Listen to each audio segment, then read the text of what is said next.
Hello everyone, welcome to my YouTube channel. I am Shweta, a third year BSc Nursing student in Government Medical College Jalaun. आज की video में हम बात करने वाले हैं INC ने जो नोटिस रिलीज़ किया है उसमें यूनिवर्सिटी एग्ज़ाम से रिलेटेड क्या इन्फॉर्मेशन है. और ये जो नोटिस रिलीज़ किया था INC ने वो 9 तारीख को रिलीज़ किया था. वीडियो थोड़ा लेट हो गया, ठीक है. अभी INC ने कुछ चेंजेस किए हैं आपके यूनिवर्सिटी एग्ज़ाम में. पहले मैं आपको ये बता देती हूँ कि पहले क्या रूल्स थे और अभी क्या रूल्स आए हैं. पहले रूल ये था कि अगर आपको 5th सेमेस्टर का एग्ज़ाम देना है और फॉर एग्जांपल आपकी 4th सेमेस्टर में बैक लगी है तो पहले आपको 4th सेमेस्टर क्लियर करना पड़ेगा, तभी आप अपना 5th सेमेस्टर का एग्ज़ाम दे पाओगे, ठीक है. वैसे ही एक और था कि अगर आपको 7th सेमेस्टर का एग्ज़ाम देना है तो उससे पहले आपको 6th सेमेस्टर तक सारे सेमेस्टर आपके क्लियर होने चाहिए, फर्स्ट से लेके 6th तक, तभी आप 7th सेमेस्टर का एग्ज़ाम दोगे. बट अभी क्या है, अभी ये दोनों रूल्स को हटा दिया है INC ने, क्योंकि स्टूडेंट्स बहुत ज़्यादा डिमांड कर रहे थे, कंप्लेन कर रहे थे डेट्स को लेके और बहुत ज़्यादा प्रॉब्लम भी हो रही थी स्टूडेंट्स को. इस वजह से अभी क्या है, INC ने ये दोनों रूल्स को हटा दिया है और 2 नए रूल्स लाए हैं. तो वो क्या हैं 2 नए रूल्स, वो हम देखते हैं.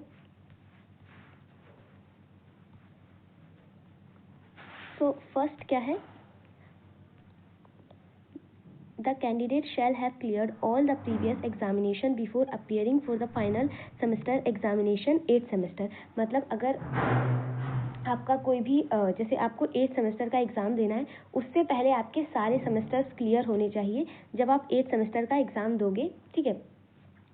तो उससे पहले आपके सारे सेमेस्टर्स क्लियर होने चाहिए.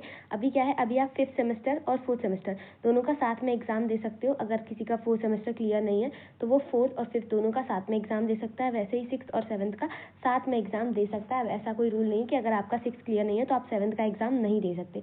अभी आप दोनों साथ में भी दे सकते हो, ठीक है. और दूसरा रूल क्या है, the maximum period to complete the course programme successfully should not exceed 8 years. मतलब आपका जो कोर्स कंप्लीशन का टाइम है वो 8 साल से ज़्यादा नहीं होना चाहिए. वैसे तो आपका कोर्स कितने साल का है, 4 साल का. आपको भी पता है BSc नर्सिंग 4 साल का है, बट इन्होंने एक टाइम लिमिट दी है कि 8 साल से ज़्यादा टाइम नहीं देना है इस कोर्स को कंप्लीट करने में, ठीक है. जैसे ये भी टाइम इतना क्यों दिया है वो भी मैं आपको बता दूं. जैसे कि कुछ स्टूडेंट्स का बैक लग जाता है, बार बार बैक लग जाता है, तो इस वजह से ईयर्स ज़्यादा हो जाते हैं. बट ये भी इन्होंने स्पेसिफाई कर दिया है कि आपका 8 साल से ज़्यादा कोर्स नहीं जाना चाहिए, ठीक है. और फर्दर इन्होंने क्लैरिफिकेशन क्या दी है वो भी मैं आपको बता दे रही हूँ पढ़ के, ताकि कोई कन्फ्यूज़न ना रहे.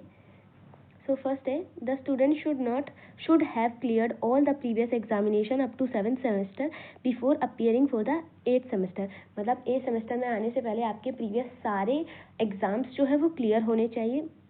If the internal assessment and attendance requirements are completed to the previous examination but failed in one or more subjects or courses, thus they may permitted to appear for the final 8th semester exam from home, not having to stay in the hostel. However, may attend classes or clinicals if desired by the student. मतलब अब अगर आपको 8th semester का exam देना है और उससे पहले आपकी किसी 7th सेमेस्टर का आपने एग्ज़ाम दे दिया था, सब कुछ क्लियर हो गया था, आपका थ्योरी और प्रैक्टिकल सब कुछ अटेंडेंस वगैरह क्लियर है, तो क्या है कि अगर आपका बैक लग गया है तब भी आप उसको अपने घर से कंटिन्यू कर सकते हो. आपको हॉस्टल में स्टे करना कोई कंपलसरी नहीं है, बट अगर स्टूडेंट चाहता है तो वो हॉस्टल में रह सकता है और क्लिनिकल वगैरह अटेंड कर सकता है, ठीक है, क्लिनिकल और क्लासेस. नेक्स्ट क्या है, regular examination are specified in the syllabus every semester and the supplementary examination of previous semester can be planned by the university at appropriate timing in the interest of student between semesters during the succeeding semester examination. तो इसका क्या मतलब है, यहाँ पे कहने का मतलब ये है कि आपकी जो भी सेमेस्टर्स हैं उनमें जो सप्लीमेंट्री एग्जामिनेशन है तो वो एग्जामिनेशन यूनिवर्सिटी अपने अकॉर्डिंग प्लान कर सकती है.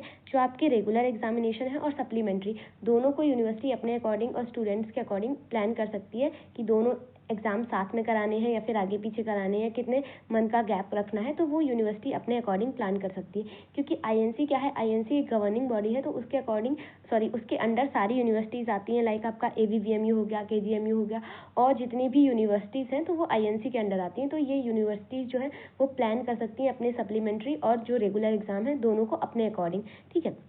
थर्ड क्या है, it is also clarified that the students appearing for any semester exam must fulfill the internal assessment attendance requirement for that particular semester. Students can appear for more than one semester's exams provided they fulfill the attendance and internal assessment requirement of the semester.